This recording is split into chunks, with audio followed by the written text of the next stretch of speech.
I always hear about people saying you're born with things, hereditary traits and all of that. So people, I don't want to offend nobody, but in my estimation, it's just my personal beliefs. People say if you're predisposed to being an alcoholic or a sex abuser or this or that, and I know that for a lot of things it's true, but I feel like certain things, just for me, my father was an alcoholic. I don't know if it ran in the bloodline. I'm not an alcoholic. I made that choice always to be conscious of not drinking too much, not following his path. I made a conscious decision not to do that. It's not in my blood, it's not me. He did it, it doesn't mean I have to do it. So I feel like, especially if you know something runs in your bloodline, let's say a lot of people have high blood pressure. That's really not something that you're supposed to be born with, but I'm not going to touch on that. I'm just saying, if you know you have a certain thing going on in your family, alcoholism, high blood pressure, there's certain things you can control. You can change the way you eat. You can change the things that you do. You can change whether you drink or not. I don't really like to hear when people just make excuses and they're like, well, you know, it's not my fault because it runs in the family. And so I was going to be like this from birth. Yo, come on, man. You serious? So you telling me if somebody in your family was a rapist, you're going to be a rapist. If somebody in your family was a pedophile, you're going to be a pedophile. If you got losers in your family that never did anything and, you know, they're on drugs, they're homeless, so that's going to be you. So basically, why try?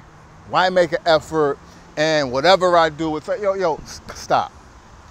And the reason why I'm bringing this up, because I see a lot of people that just, they make excuses for themselves, and it puts them in a position where they don't hold themselves accountable enough.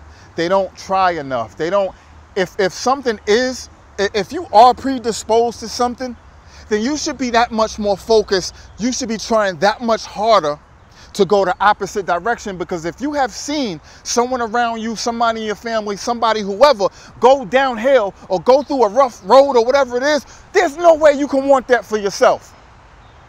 So how do you not do everything possible in your power to avoid that? I feel like certain people get down on themselves, they get depressed, they get, you know, they get stressed out, and they give up. And they make that into an excuse why, yeah, it's just, you know, my father was, you know, a drug addict, so I'm stressed out because he's on drugs and he's strung out, so I'm using drugs. Yo, come on, there has to be some accountability at some point. Now, again, I understand there's certain things like cancer and certain things that you are predisposed in your bloodline, and there's really nothing you can do about it. So I'm not trying to be insensitive about those things. But there are things, as I said, some things that I feel like you can control.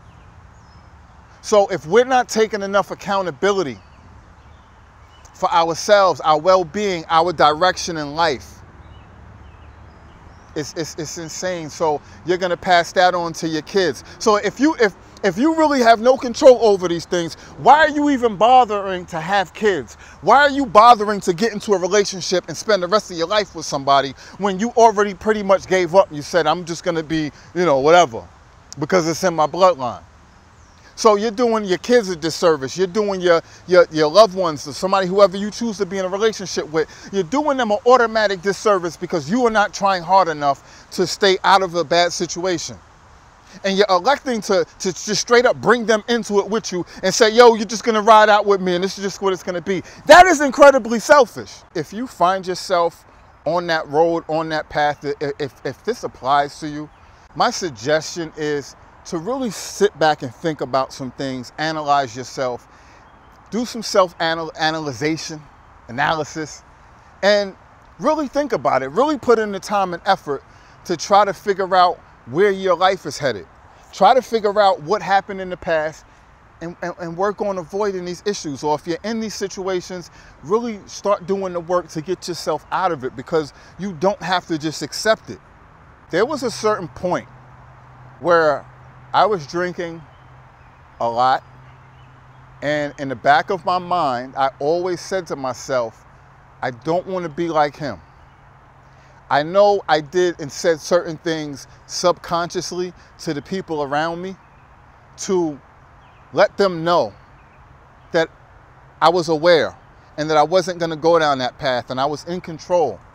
But at the same time, I was still drinking too much. I was still headed down that path. And it got to a certain point where I said, all right, you know what? I feel like this is too much. I feel like it wasn't a problem, but it may start to head in that direction. And that's not what I wanted to do. I definitely wanted the other people around me to not feel like, oh, he's getting on that path. Because I know there was some people around me, you know, my mother and certain people who were starting to look at me like, I don't know. So that mattered to me. It not only mattered how I felt and where I was going, but it mattered what other people thought of me.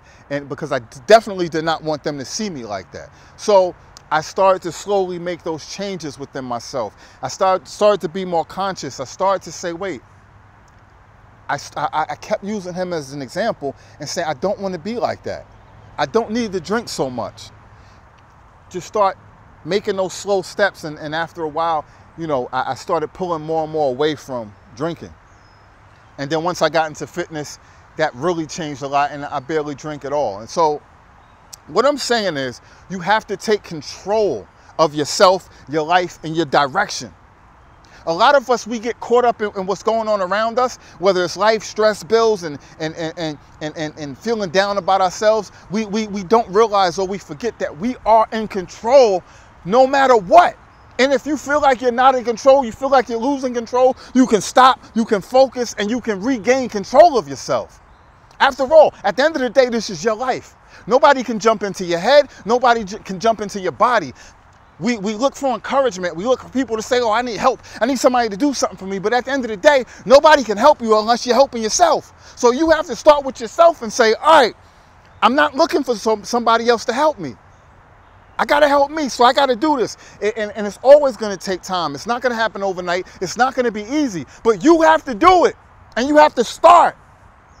You can't keep making excuses. You can't accept not doing and not trying. You can't accept being on the bottom. Process how you feel in the moment. The next time you drink too much. Next time you have a hangover. And I'm not just talking about, even though this subject has been mostly on drinking, I'm talking about everything in general. When you're in that bad space, when you're feeling low, when you're feeling down on yourself, when you're feeling like you're nothing, and you're saying to yourself, I did it again. I'm back here in this spot. I keep doing it. I'm here again. Remember how you feel in that moment. Always remember how you feel and use those opportunities to pull you back. So the next time when you find yourself going down that road, you catch yourself right away and you say, wait, I remember how I felt the last time. I didn't like it. It didn't feel good. I beat myself up. I didn't feel good inside. I was mad at myself. I was angry at myself. And you have to use that to say, oh, I'm going to stay right here. I'm not going to go down that path this time. I'm not going to go through that door. I am not going to step into that zone. I'm going to stay here. And I'm going to work on it. Because no matter how I might feel, and I might feel like I need something to cope with the stress and whatever else I'm going through in life, if I go down this road, I'm going to feel worse. That's another thing. Most of the time when we drink, it depresses us. We may feel good, or we may feel like it's an escape in the moment, but at the end, we always feel worse, and it doesn't actually solve your problems. Drinking, drugs, fighting, arguing, anything you do that brings you down is harmful. And we do a lot of things to escape our issues. But in the end, it never solves the problem. It never solves the issue. It just brings us lower and deeper into self-pity. So we got to start changing our process. We have to start controlling the way we think, the way we feel. We have to embrace the positivity and feeling good. We have to embrace the idea that I can do better, I can feel better, I deserve more, I want more. Whatever's back there, whether it's in my past, whether it was somebody, whether it's my bloodline, whether it's my family, my friends, I don't have to be like that. And I don't want to be like that. So I'm not going to be like that. You can do that. I've done it. I still do it. You can do it. There's no reason why you can't. Just think about it.